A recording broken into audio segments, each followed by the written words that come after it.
দেশের বিভিন্ন জায়গাতে শয়তানের নিঃশ্বাস বা ডেভিলস ব্রেথ নামে এক ঔষধ শুকিয়ে মানুষের কাছ থেকে হাতিয়ে নেওয়া হচ্ছে টাকা পয়সা এবং বিভিন্ন মূল্যবান জিনিসপত্র। আমার মনে হচ্ছিল যে কিছু একটা আমার মানে ধুলা-টুলা উড়ে আসে।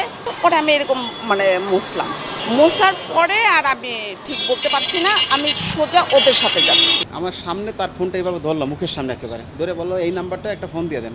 এটা বলেই সে আমার ফোনটা হাত থেকে এমনি নিজের থেকেই নিয়ে গেছে। আমি কিছু বলতে পারলাম না, কারণ আমার তখন সেন্স কোনো কাজ করতেছিল না।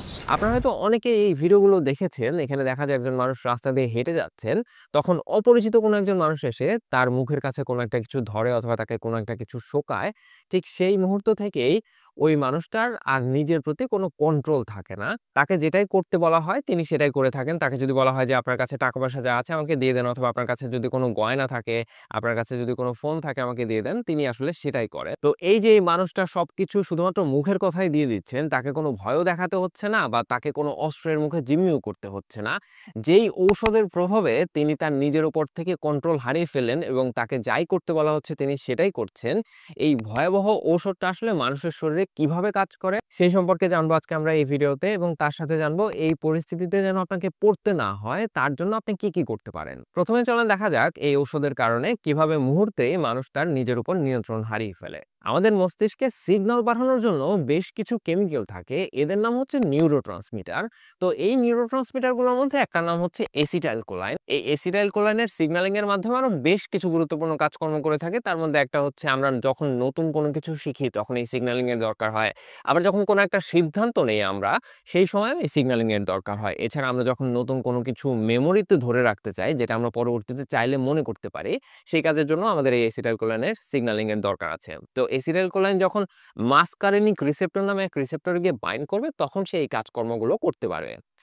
তো এখন ধরেন এই যে এসিটাইলকোলাইন এতগুলো কাজ করছে, কোন একটা কারণে আপনার এই এসিটাইলকোলাইন বন্ধ রাখলো, মানে ও যে কাজটা করতো সেই কাজটা বন্ধ থাকলো।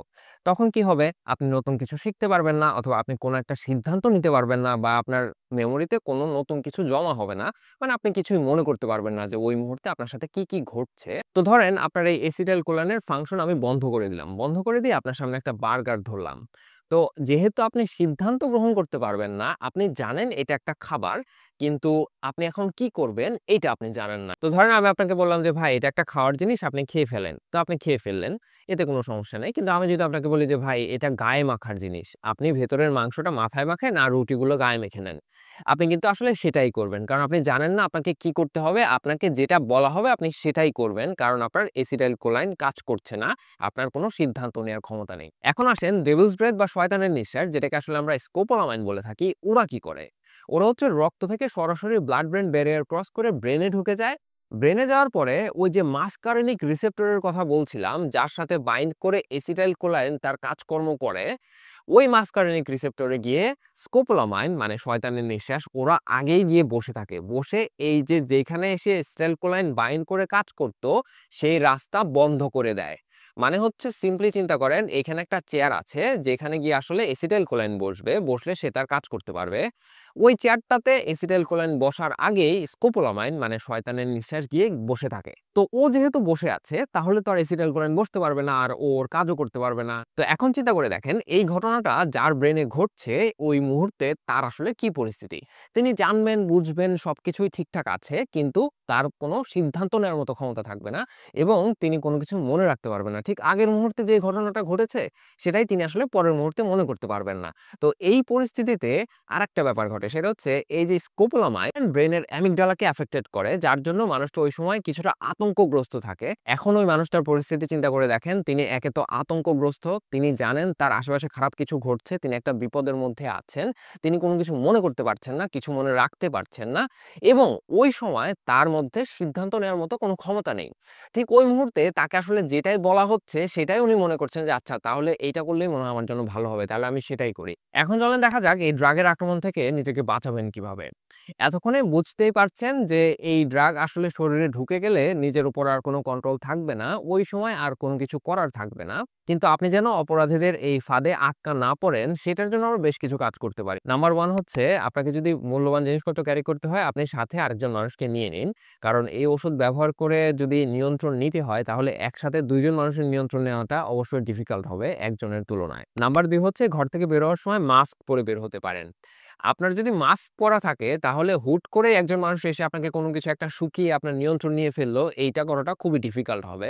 মাস্ক পরা অবস্থায়ও যদি আপনাকে কেউ বলে যে ভাই আমি এই চিঠিটা পড়তে পারছি না বা আমি এই মেসেজটা পড়তে পারছি না, তখনও আপনি চাইবেন অনেক দূর থেকে ওই কাজটা সমাধান করতে, মুখের সামনে আনবেন না। এখন ধরেন আপনি এমন একটা পরিস্থিতিতে পড়লেন যে একজন মানুষ আপনাকে একটা প্রেসক্রিপশন দেখিয়ে বলল যে ভাই আমি এই প্রেসক্রিপশনটা পড়তে পারছি না, আমার শিশু বাচ্চা অসুস্থ, তার জন্য ঔষধ নিতে হবে, আপনি একটু আমাকে এই প্রেসক্রিপশনটা পড়ে দেন। অথবা ধরেন আপনাকে একটা রিক্সাওয়ালা ভাই একটা মেসেজ পড়ার জন্য রিকোয়েস্ট করলো যে ভাই আমি এই মেসেজটা পড়তে পারছি না, আমার বাসা থেকে আমার সন্তান পাঠিয়েছে, তো আপনি যদি পড়ে দেন তাহলে হচ্ছে যদি কোনো কিছু নেয়ার থাকে আমি নিয়ে বাড়িতে ফিরতে পারবো। তো এইরকম যদি কোনো পরিস্থিতি হয় তখন আপনি হয়তো বিবেকের খাতিরে এটা রিফিউজ করতে পারবেন না, খুবই ডিফিকাল্ট হবে। কারণ আপনি চাইবেন যে মানুষটাকে হেল্প করতে, মানুষটা অসহায়। এই ক্ষেত্রে আপনি যেটা করতে পারেন, আপনি আগে আপনার নিরাপদ জায়গাতে যাবেন, যেখানে হচ্ছে আপনার বাসা। ধরেন আপনি রিক্সাতে বসে আছেন, আপনি আগে বললেন যে ঠিক আছে আপনি আগে আমাকে বাসা পর্যন্ত পৌঁছে দেন, সেখানে তো লোকজন আছে, তাদের সামনে আপনি কাজটা করলে আপনার রিস্ক কম। অথবা ধরেন প্রেসক্রিপশনের ব্যাপারে যদি বলে তাহলে বলবেন যে ঠিক আছে ভাই আপনি আমার সাথে চলেন, আপনাকে আমি ওষুধের দোকানে নিয়ে যাচ্ছি, ওনারাই হচ্ছে পরে আপনাকে ওষুধ দিতে পারবে। তো আপনি যদি একা থাকেন তাহলে এভাবে আসলে অ্যাভয়েড করতে হবে। 3 নাম্বার ব্যাপারটা সাধারণত আমরা সবাই প্র্যাকটিস করে থাকি, সেটা হচ্ছে অপরিচিত মানুষের দেয়া কোনো কিছু খাবেন না। তার সাথে আরেকটু যুক্ত করতে হবে, সেটা হচ্ছে অপরিচিত মানুষের কোনো কিছু ধরবেনও না, কারণ স্কোপোলামাইনের স্কিন অ্যাবজর্পশন হতে পারে। মানে ধরেন আপনি কোনো একটা কিছু ধরে আছেন, সেখান থেকে আপনার স্কিনের মধ্য দিয়ে স্কোপোলামাইন শরীরে ঢুকতে পারে, তবে খুবই রেয়ার। 4 নাম্বার ব্যাপারটা গুরুত্বপূর্ণ। আপনি যদি কখনো লক্ষ্য করেন যে আপনার আশেপাশে কেউ একজন এরকম পরিস্থিতিতে পড়েছেন, হয়তো এই মানুষটাকে যত দ্রুত সম্ভব হসপিটালে নিয়ে যেতে হবে। কারণ অনেক সময় এরকম হতে পারে স্কোপোলামাইনের যদি অনেক বেশি ডোজ পড়ে যায়, মানে ওভারডোজ হয়ে যায়, সেক্ষেত্রে লং টার্ম ইফেক্ট হতে পারে। তো এর বাইরে আসলে আমাদের তেমন কিছু করার নেই। তবে আমি আশা করব বাংলাদেশের আইন শৃঙ্খলা বাহিনী যেন এই বিষয়টার উপরে একটু বিশেষ নজর দেন। এখন আসেন একটা মজার কথা বলি। আমরা এতক্ষণ শয়তানের নিঃশ্বাস বা ডেভিলস ব্রেথ এর বিভিন্ন ভয়ের গল্প শুনলাম। অপরদিকে বিজ্ঞানীরা এই জিনিসটাকেই বিভিন্ন মজার কাজে ব্যবহার করলেন। আপনাদেরকে একটা ঘটনা বলি, সেটা হচ্ছে আপনারা হয়তো জেনে থাকবেন একটা নতুন ঔষধ যখন আবিষ্কার হয় সেটা সরাসরি মানুষের শরীরে পরীক্ষা করা হয় না। বিভিন্ন কারণ আছে। কারণ হচ্ছে মানুষের শরীরে এ কি আদৌ কাজ করবে কিনা সেটা একটা দেখার বিষয়। আবার এর কি সাইড ইফেক্ট আছে কিনা, বা এ কি মানুষের শরীরে কাজ করার থেকে ক্ষতি বেশি করবে কিনা, বা এইটার আসলে ডোজিংটাই কতখানি হবে, 100 মিলিগ্রাম হবে নাকি 1000 মিলিগ্রাম হবে। তো এই সমস্ত কিছু পরীক্ষা করা হচ্ছে প্রাণীর দেহে প্রথমে। ধরেন আপনার ইঁদুরের মডেলের উপর। তো এখন আপনি আসলেন যে ভাই আমি একটা ক্যান্সারের ওষুধ বানিয়েছি। ঠিক আছে, ভালো কথা। তো এই ক্যান্সারের ওষুধটা তাইলে ১ম এ আমাদের ইঁদুরের উপর ধরেন পরীক্ষা করতে হবে। ইঁদুরের উপর পরীক্ষা করতে হলে এইখানেই তো বিষয়টা। ক্যান্সারের ওষুধ ইঁদুরের উপর পরীক্ষা করতে হলে তো এই ইঁদুরের মধ্যে আগে ক্যান্সার তৈরি করতে হবে। নাইলে এই ওষুধ দিয়ে আসলে কি ভালো করবে? তার মানে হচ্ছে আপনার অ্যানিমেল মডেলে ক্যান্সারটা আগে দাঁড় করাতে হবে। মানে যেকোনো রোগের ওষুধই আপনি যখন অ্যানিমেলে পরীক্ষা করতে চান, তখন আপনাকে আগে ওই মডেলটা তৈরি করতে হয়। যে আপনি ক্যান্সারের ওষুধ যদি পরীক্ষা করতে চান তাহলে ক্যান্সার মডেল, যদি আপনি ডায়াবেটিসের ওষুধ পরীক্ষা করতে চান তাহলে ডায়াবেটিসের অ্যানিমেল মডেল, যদি আপনি ব্রেইনের কোনো ওষুধ পরীক্ষা করতে চান তাহলে ব্রেইনের কোনো একটা মডেল।